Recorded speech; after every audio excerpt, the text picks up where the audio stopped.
Bismillahirrahmanirrahim. Assalamualaikum warahmatullahi wabarakatuh. Alhamdulillahi rabbil alamin, wahdahu la syarika lahu wa la syai'a yu'jizuhu wa la ilaha ghairuh. Qadimun bila ibtida, daimun bila intiha, la yafna wa la yabid wa la yakunu illa ma yurid.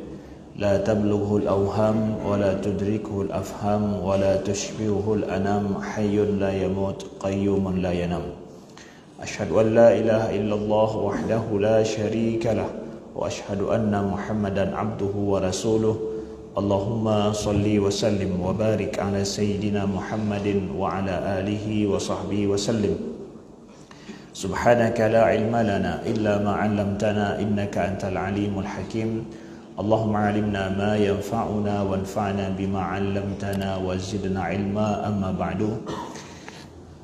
Alhamdulillah, dengan takdir dan izin Allah Subhanahu wa taala, Allah perjumpakan kita pada subuh yang berbahagia ini. Ahibati fillah, Bapak Ibu sekalian, gure-gure, tungku-tungku, abu-abu, memendum yang dimuliakan Allah.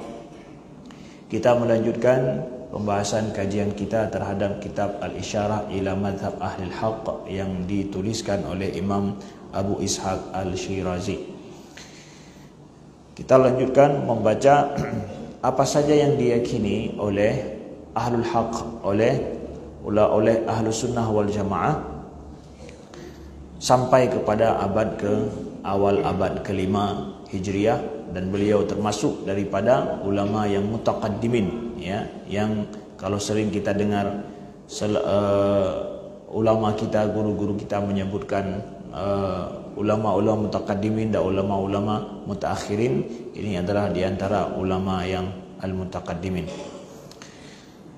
Thumma ya'taqiduna anna Allah azza wa jalla la yushbihuhu syai'un minal makhluqat wa la yushbihuhu syai'an minha. لأنه لو أشباهه شيء لكان مثله قديما ولو أشبه شيئا لكان مثله مخلوقا وكلا حالين محال. Kemudian ya'taqiduna, kemudian ahlul haqq. Ahlul haqq adalah mereka yang meyakini dengan keyakinan yang benar. Mereka meyakini bahwa sesungguhnya Allah Azza wa Jal la yushbihuhu syai'un, tidak ada sesuatu pun yang menyerupainya daripada makhluk ini. Semua makhluk tidak ada yang menyerupai Allah Subhanahu wa taala. Wa la yushbihu syai'an minha, dan Allah tidak menyerupai makhluk. Ya, dua sisi disebutkan oleh Imam Abu Ishaq.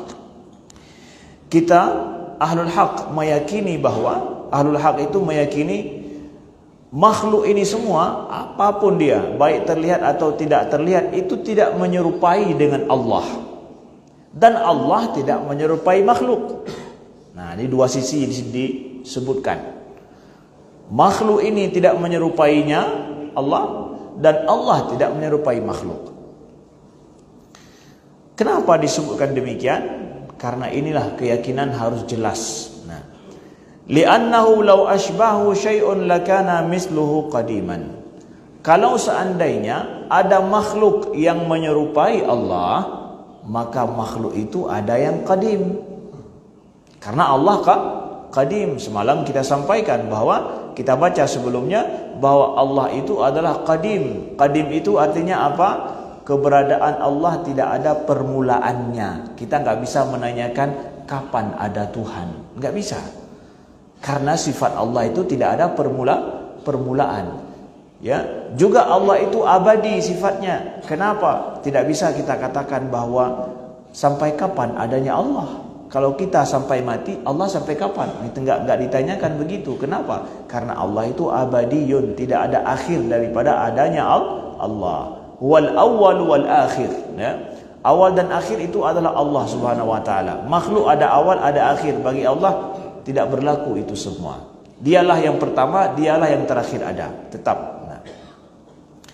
Jadi Allah Subhanahu wa taala qadim. Oleh sebab itu tidak ada makhluk yang menyerupai Allah. kalau ada yang menyerupai Allah berarti qadim dong. Kalau qadim, ya berarti yang qadim itu lebih daripada satu, dan itu mustahil. Mustahil ada yang qadim lebih daripada satu. Yang qadim hanya satu, dialah Allah Subhanahu wa taala. Wali'annahu law ashbahu syai'un lakana misluhu qadiman, walau ashbaha syai'an lakana misluhu makhluqan. Dan kalau seandainya Allah menyerupai makhluk, kalau tadi makhluk menyerupai Allah, itu mustahil. Kenapa?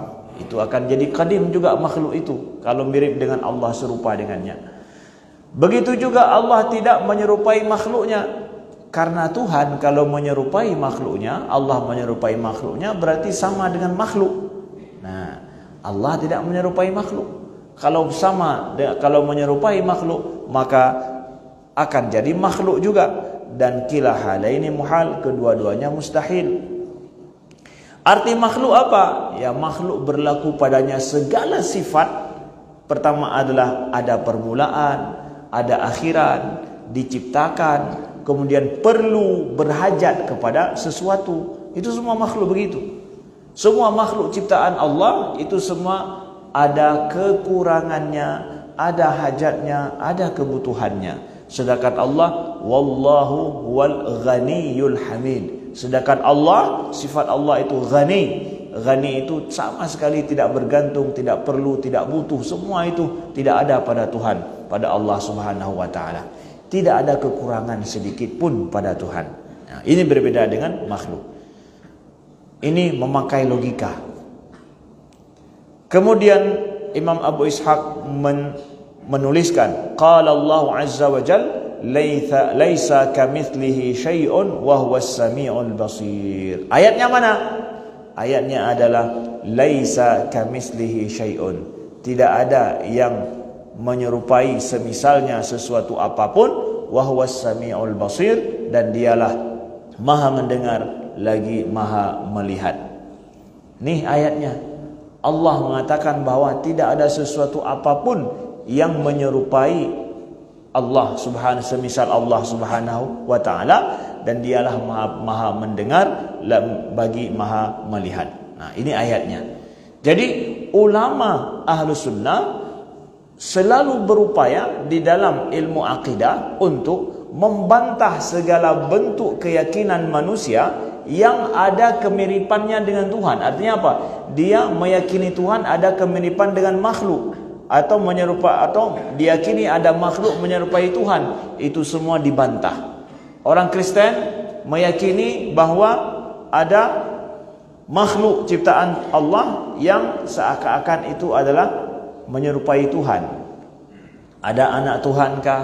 Ada namanya apa itu, mungkin ya Yesus Kristus dianggap sebagai ini, mungkin kita tidak tahu. Itu pun mungkin keyakinan mereka adalah punya kekuatan sama seperti Tuhan, menghidupkan dan mematikan. Apakah Yesus Kristus menghidupkan dan mematikan? Dalam Al-Quran Allah menyebutkan bahwa Isa ibnu Maryam itu menghidupkan orang yang mati biiznih, kata Allah, dengan izinnya. Lihat tuh kalau kita baca dalam surat Ali Imran, wa tuhyil mauta biiznih, ya, engkau menghidupkan yang mati dengan izinku, dengan izin Allah, enggak dengan kemampuannya. Nah, ini beda dia. Dalam Islam, ya, dengan sebab Isa ada yang mati hidup. Apakah Nabi Isa yang menghidupkan dia? Enggak, biiznillah, dengan izin Allah. Begitu juga yang sakit bisa sembuh, disembuhkan orang sakit. Yang buta bisa melihat, yang supak bisa sembuh. Siapa? Dengan izin Allah juga Allah sebutkan. Jadi ulama Ahlus Sunnah betul-betul menjaga dalam akidah ini. Tidak boleh ada dua sisi ini yang salah kita yakini, meyakini makhluk serupa dengan Tuhan, atau meyakini Tuhan serupa dengan makhluk. Itu paling dijaga betul-betul oleh Ahlus Sunnah wal Jamaah, yaitu Ahlul Haq. Kemudian summa ya'taqiduna anna Allah azza wa jalla laysa bijismin li'anna al-jisma huwa mu'allafun wa kullu mu'allafin la budda lahu min mu'allif. Kemudian Ahlul Haq juga dalam akidah meyakini bahwa Allah Subhanahu wa taala itu bukanlah jisim. Bukanlah jisim. Apa arti jisim? Jisim itu adalah sebagaimana kata Imam Al-Qurtubi dalam tafsir beliau adalah mujtama'un. Ya, mujtama'un mu'allafun min jauharaini fa akthar.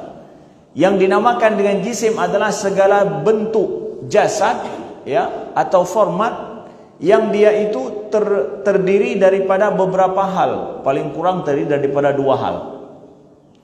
Ada dua substansi. Nah, itu namanya jisim. Jisim itu dan dia itu adalah sesuatu yang menempati ruang. Dia perlu kepada tempat, perlu kepada waktu, dan dia itu tersusun. Itu namanya jisim dalam bahasa Arab. Jadi kita meyakini bahwa Allah itu tidak berjisim seperti itu. Tidak terdiri daripada apa. Zat Allah itu terdiri daripada apa-apa saja sih. Kita nggak boleh meyakini seperti itu. Allah itu tunggal. Kalau kita ini tubuh kita namanya jismon dalam bahasa Arab. Kenapa? Karena dia terdiri dari banyak organ. Untuk tubuh saya satu, memang saya satu, tetapi terdiri daripada ada tangan, ada muka, ada tubuh, ada perut, ada ini semua. Kemudian organ di dalam juga banyak. Jadi jisim kita tersusun dari banyak hal.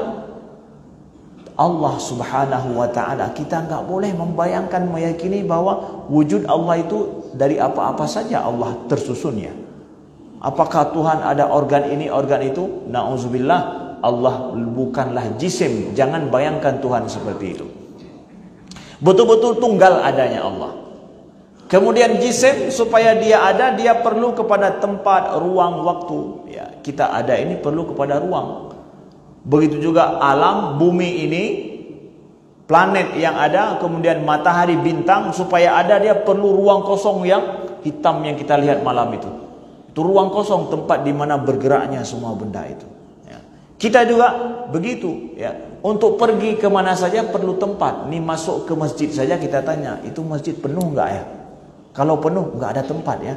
Saya enggak, berarti saya tidak bisa ada di situ. Saya supaya ada di masjid perlu pada tempat. Ada tempat duduk enggak ada. Berarti saya tidak bisa berada di masjid. Kenapa? Tidak ada tempat. Jadi tempat itu kebutuhan kita. Maka semua jisim yang sifatnya berbentuk tubuh itu, supaya dia ada perlu tempat. Kemudian perlu waktu. Perlu waktu juga. Nah, saya ada di masjid, saya bisa berada di masjid tempat kosong. Kapan? Waktu duha misalkan. Itu kosong masjid, nggak ada orang. Oh, saya bisa berada di situ. Tapi waktu saya tidak ada. Saya nggak bisa berada di situ karena waktu saya tidak cukup, tidak ada. Saya harus berada di tempat lain. Tidak ada waktu untuk di situ. Jadi kalau waktu tidak ada juga, saya tidak akan ada di masjid. Kenapa? Waktu saya tidak ada.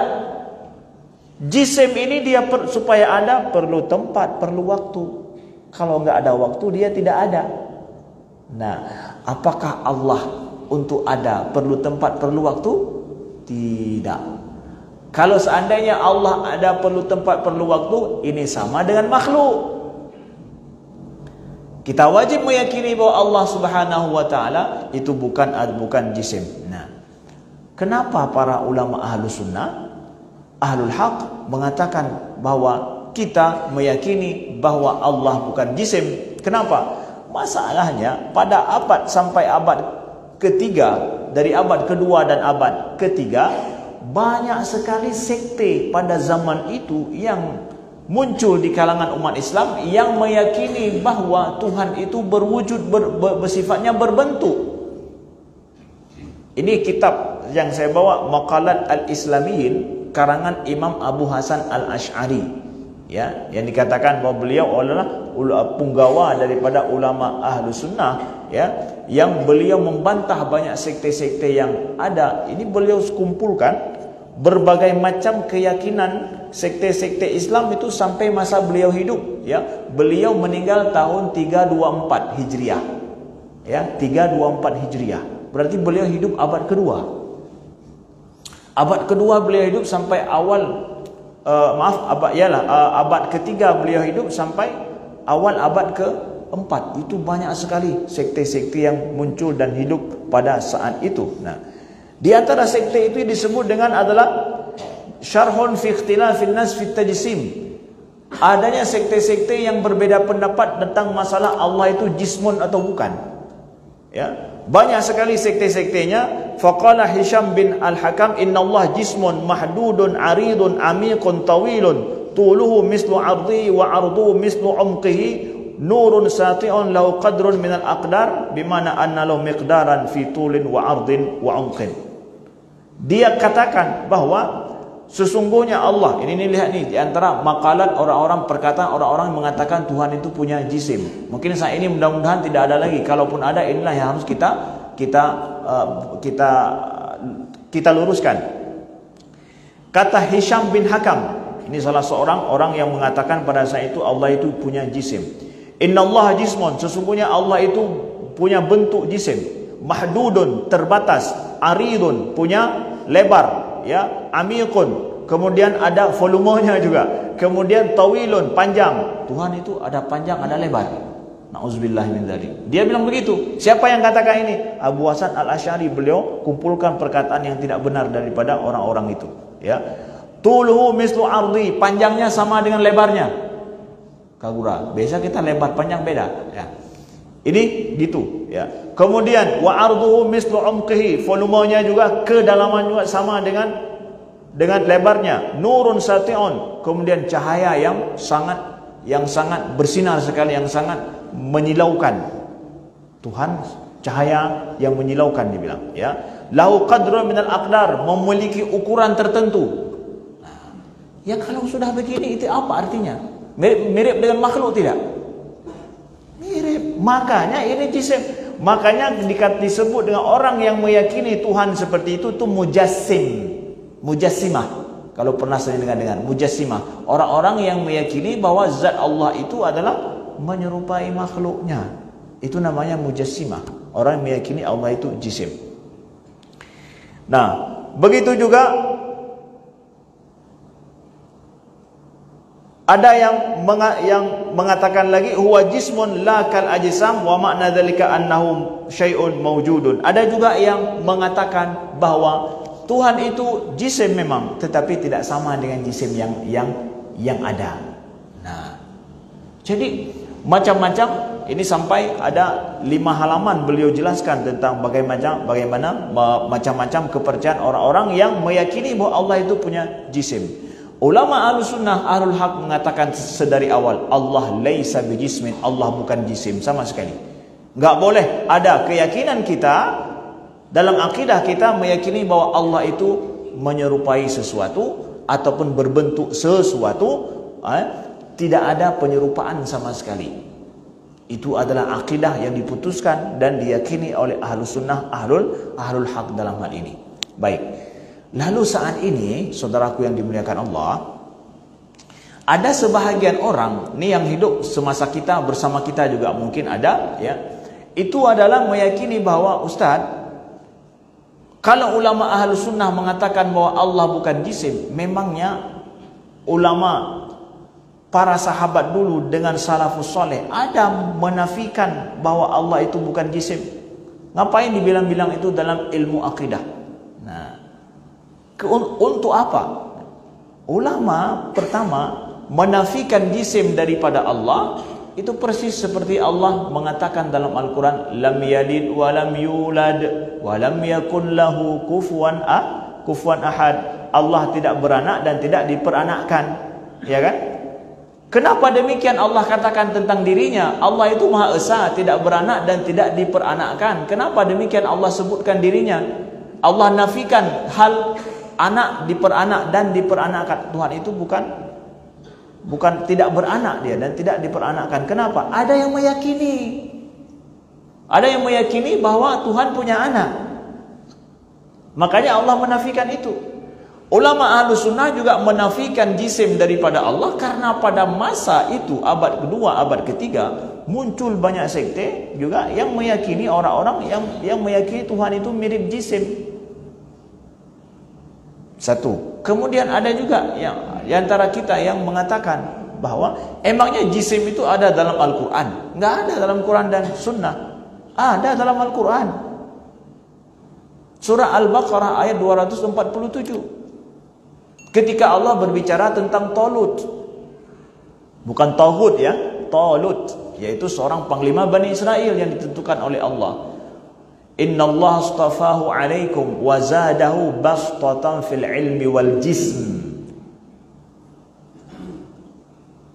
Sesungguhnya Allah telah melebihkan Talut itu di atas kalian dengan menambahkan baginya bastatan fil ilmi wal jism, kekuatan memiliki ilmu yang luas dan kekuatan jisim yang kuat.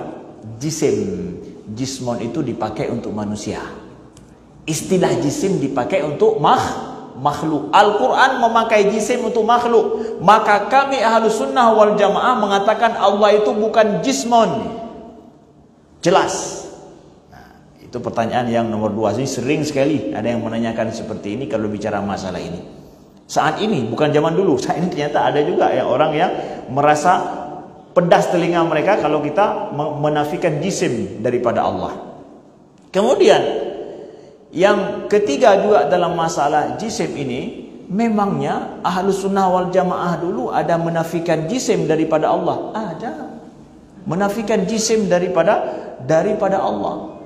Imam Abu Hasan Al-Asy'ari sendiri langsung beliau mengatakan bahwa apa akidah daripada ahlul haq, wa qala ahlus sunnah wa ashabul hadith laisa bijismin wala yushbihul asya. Jadi beliau setelah menjelaskan tentang pembahasan orang-orang Mujassimah, kelompok-kelompok yang banyak yang bicara meyakini Tuhan itu punya wujud berbentuk yang bisa dibayangkan, ya. Maka beliau mengatakan di akhir bahwa jadi Ahlus Sunnah keyakinannya apa? Keyakinan Ahlus Sunnah adalah wa ashabul hadis, Ahlus Sunnah dan Ahlul Hadis meyakini laisa bijismin wala yushbihul asya. Allah itu bukan jisim dan tidak menyerupai sesuatu apapun. Dalam Maqalat Al-Islamiyin juz yang kedua halaman 285. Kenapa kami jelaskan dan kami baca sampai seperti ini? Karena hari ini ada yang mengatakan diri mereka, misalkan kami Ahlus Sunnah atau kami adalah orang mengikuti salaf, itu enggak boleh kita menafikan jisim daripada Allah. Kenapa? Ulama-ulama salaf dulu enggak menafikan jisim. Nih Maqalat Al-Islamiyin punya Abu Hasan Al-Asy'ari, beliau sendiri menafikan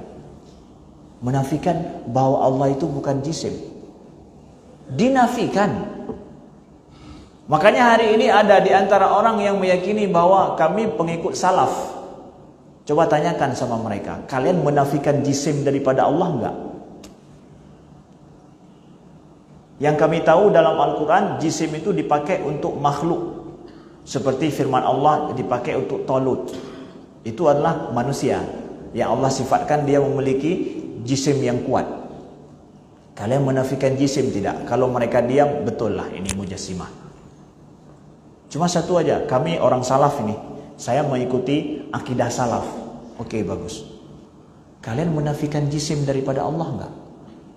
Itu kunci aja, satu aja tuh. Menyangka wiunun diam, nyan kau apakah menan?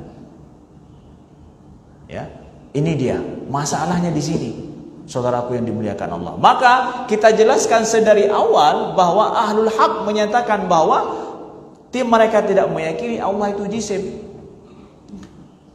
Nah, saya katakan juga bahwa secara amanah ilmunya, disinilah penyeberangan ataupun perbedaan daripada ulama-ulama dengan Imam Ibn Taymiyah. Kita katakan beliau imam, beliau punya ilmu yang luar biasa. Tapi dalam masalah jisim beliau tidak menafikan. Imam Ibn Taymiyah ya, di dalam kitab salah satu kitab beliau Talbis Al-Jahmiyah, beliau itu tidak menafikan jisim. Kata beliau, jangan dinafikan jisim daripada Allah. Kenapa? Para sahabat enggak melakukan itu. Karena pada masa para sahabat enggak ada sekte-sekte yang meyakini itu. Sekte itu lahir setelah masa sahabat. Maka datang ulama menafikan itu gara-gara ada orang yang meyakini Allah itu jisim. Itu diantara perbedaan yang harus kami katakan sebagai wujud amanah ilmu. Nah, Jadi kenapa begitu? Ya boleh saja kan para ulama berbeda pendapat, tapi lihat kemudian kepada dalil yang paling kuat, ulama-ulama yang paling banyak meyakini apa. Nah begitu, itu letak perbedaannya. Makanya sebahagian daripada orang-orang yang mengatakan dirinya mengikuti ulama salaf hari ini, yang mengikuti pendapat Imam Ibnu Taimiyah dalam hal ini, kita katakan ulama lain ahlul haq. Bukan hari ini saja menafikan jisim. Nih buktinya dalam kitab ini, itu abad keempat. Bagaimana dikatakan ahlul haq menafikan jisim itu daripada Allah. Begitu saudaraku yang dimuliakan Allah.